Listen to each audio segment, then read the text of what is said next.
जय मसीह की दोस्तों, जैसा कि आप जानते हैं कि पिछले दिनों में नेपाल में किस प्रकार से प्रोटेस्ट किया गया और कितने लोगों की जानें चली गई, और उसी प्रकार से एक और नई विपत्ति जो है अमेरिका में भी पड़ी है।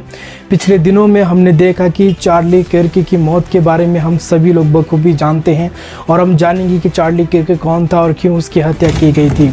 और हम देखते हैं कि 10 सितंबर 2025 को जब वो ऊटा वैली में जो वो एक कार्यक्रम के दौरान जब वहाँ पे वो गए हुए थे और काफ़ी हज़ारों के तादाद में जो हमने देखा कि वहाँ पर नौजवान थे और बातचीत कर रहे थे हर एक विषयों के बारे में, तभी अचानक से ही गोली की आवाज़ आती है और उनको उसी समय ही जो है वो कुर्सी पर लेट जाते हैं और गार्ड्स वगैरह आके उनको लेकर हॉस्पिटल लेके जाते हैं और कुछ ही समय में उनकी मृत्यु हो जाती है। तो हम देखते हैं कि ये बहुत ही शर्मनाक और बहुत ही जो है दुखद की बात है कि एक व्यक्ति जो परमेश्वर के वचनों के अनुसार अपने जीवन को जीता है और बहुत सारे लोगों का एक इंस्पिरेशन था और एक मोटिवेट करने वाला एक व्यक्ति था, वो उसको गोली मारकर हत्या कर दी जाती है। तो ये एक बहुत ही मसीहों के लिए, अमेरिका के लिए और उसके परिवार के लिए एक बहुत ही शर्मनाक और बहुत ही दुख की एक बात है कि किस प्रकार से व्यक्ति जो परमेश्वर के सुसमाचार को प्रचार करते वो जो है सुरक्षित नहीं है। तो वो सारी चीज़ों के बारे में तो आइए हम जानें कि चार्ली किर्क कौन थे। हम देखते हैं कि चार्ली किर्क एक युवा नौजवान थे और बहुत सारे नौजवानों को उन्होंने सही मार्ग पर लेके वो गए हैं और उन्होंने एक संस्था जो है एक संस्था के स्थापक है जिसका नाम था टर्निंग पॉइंट USA। उसका एक ही मकसद है कि तमाम जितने भी नौजवान हैं उनको परमेश्वर के बाइबल के आधारित उनको उनका जीवन को जीने के लिए, और जो ट्रांसजेंडर हैं, जो गलत समलिक जो गलत रीति से वो चलते हैं, जो लड़का और लड़की शादी का जो प्रमोट करते हैं उनको, और अबॉर्शन को, सुसाइड को और ये सारी चीज़ों को वो क्रिटिसाइज़ करते हैं और सही मार्ग पर लेके जाते हैं। उन्होंने अपने जीवन काल में बहुत सारे ओपन स्ट्रीट एरिया में उन्होंने बहुत सारे जो प्रोग्राम्स किए और लोगों का जवाबों को दिया और बहुत बड़े जो है लोगों के साथ उन्होंने बातचीत किया। इवन दो उनकी जो बातचीत जो सीधा डोनाल्ड ट्रंप के साथ होती थी और डोनाल्ड ट्रंप के बहुत ही खास जो एक नौजवान थे और डोनाल्ड ट्रंप उन्हें बहुत ज़्यादा पसंद किया करते थे। और भी बहुत सारी बातें जो हैं हम देख सकते हैं चार्ली किर्क के बारे में। और हमने हाल ही में देखा कि चार्ली किर्क की मौत हो गई और उनका जो जीवन जो है अब इस पृथ्वी पे नहीं है, वो पृथ्वी को छोड़कर वो जा चुके हैं। तो किसने चार्ली किर्क की मौत की और चार्ली किर्क को मारा और किसने चार्ली किर्क को शूट किया? हम देखते हैं कि जब एक व्यक्ति है उसका नाम जो है टाइलर रेविसन है, उसके द्वारा जो है शूट किया गया। मात्र 22 साल का व्यक्ति है, वो उसकी ज़्यादा उम्र नहीं है, मात्र 22 साल का एक व्यक्ति है और उसके द्वारा शूट किया गया। और सितंबर 12 तारीख को जो है उसको पकड़ लिया गया और उसको वहाँ से लाया गया। नो एक्ट बिल के तहत उसे जो है गिरफ्तार कर दिया गया था।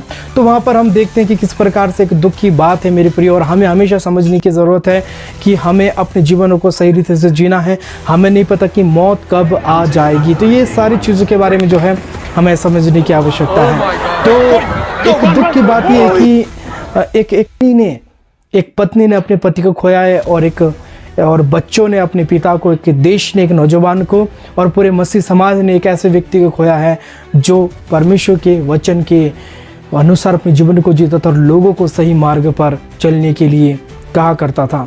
और हम देखते हैं कि इसके पीछे क्या कारण है, इसके पीछे अभी क्या कारण है, इन सभी चीज़ों के बारे में अभी कोई खुलासा नहीं हुआ है।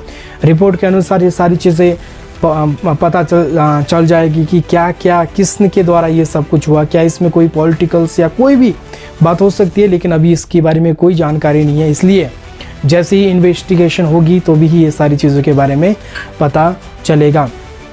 तो हम देखा कि उनकी पत्नी के द्वारा जो कुछ बयान दिया गया और दुख की बातें जो उन्होंने बोली, और जिसका नाम था एरिका किर्क ने कुछ बातें कही और कुछ वीडियो भी है, मैं आप लोगों को दिखाने के लिए चाहता हूँ। मेरे पति की हत्या के जिम्मेदार दुष्टों को पता ही नहीं है कि उन्होंने क्या किया है। उन्होंने चार्ली की हत्या इसलिए की क्योंकि वह देशभक्ति, आस्था और ईश्वर के दयालु प्रेम का संदेश देता था। लेकिन उन्हें यह बात सबको पता होनी चाहिए। अगर आपको पहले लगता था कि मेरे पति का मिशन बहुत शक्तिशाली था, तो आपको अंदाज़ा नहीं है। आपको अंदाज़ा नहीं है कि आपने इस पूरे देश और पूरी दुनिया में क्या क्या फैला दिया है। आपको अंदाज़ा नहीं है, तुम्हें अंदाज़ा भी नहीं है, तुम्हें अंदाज़ा भी नहीं है कि तुमने इस पत्नी के अंदर कैसी आग जला दी है।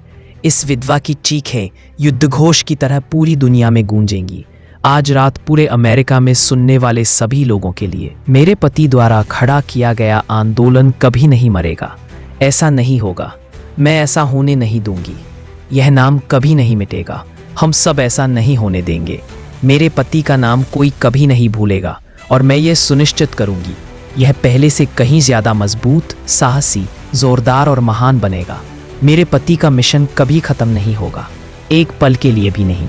और चार्ली की सबसे आपने देख लिया होगा कि इस वीडियो के माध्यम से किस प्रकार से जो एरिना किर्क जो है उसने अपनी बातों को रखा और अपने दुख को भी जाहिर किया अपने पति के लिए। तो सच में ये बहुत ही दुख की बात है कि एक नौजवान ने अपने जीवन को त्याग दिया, किसी ने उसको शूट कर। तो ये सारी चीज़ों के बारे में हमने देखा, तो बहुत ही दुख की बात है और हमें इन बातों को समझने की आवश्यकता है। तो उसी के साथ हम देखते हैं कि परमेश्वर का वचन भी इस प्रकार से कहता है, मत्ती उसका 5 उसका 11 वचन को पढ़ते तो वहाँ पे लिखा गया कि लोग मेरे कारण तुम्हारी निंदा करेंगे और सभाओं में लेके जाएंगे, तुम्हें मारेंगे। और भी बहुत सारी बातें प्रभु का वचन कहता है किस प्रकार से पौलुस के द्वारा बहुत सारे लोगों के बीचों में एक नौजवान होकर एक लोगों के बीच में जाकर उसने सुसमाचार सुनाया। बहुत सारे विरोधों का सामना करना पड़ा और बहुत सारे परमेश्वर के सेवक लोग जिन्होंने अपने जीवनों को परमेश्वर के सुसमाचार के लिए त्याग दिया, उन्हीं में से एक और व्यक्ति है जिसका नाम है चार्ली किर्क।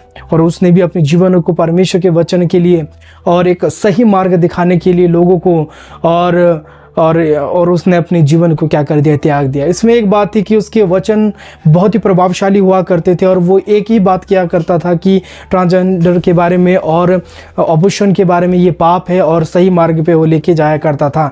जब चार्ली किर्क ने जब अपने स्पीच दे रहा था ऊटा वैली यूनिवर्सिटी में, तो वहाँ पर ऐसा रिपोर्ट के अनुसार ऐसा माना जाता है कि उसने बातचीत वहाँ पर कर रहे थे और उसी के दौरान हमने देखा कि उसको शूट कर दिया गया। तो हमें नहीं पता मौत कहाँ से है, कब आएगी। तो हमें हमेशा चौकन्ने रहना है और परमेश्वर के वचन के अनुसार अपने जीवनों को जीना है और जो भी बातें हो परमेश्वर के सामने रखना है और हमें लोगों को जागरूक करना है कि परमेश्वर के वचन के बारे में। जिस तरह से चार्ली किर्क ने एक मूवमेंट को खड़ा किया था, उसी प्रकार से हर एक विश्वासी, हर एक पास्टर, हर एक वो लोग जो परमेश्वर के ऊपर विश्वास करते हैं, उन सभी का काम होना है कि वो परमेश्वर के उन वचनों को, उन मूवमेंटों को आगे बढ़ाए जो परमेश्वर के वचन के हित में हो।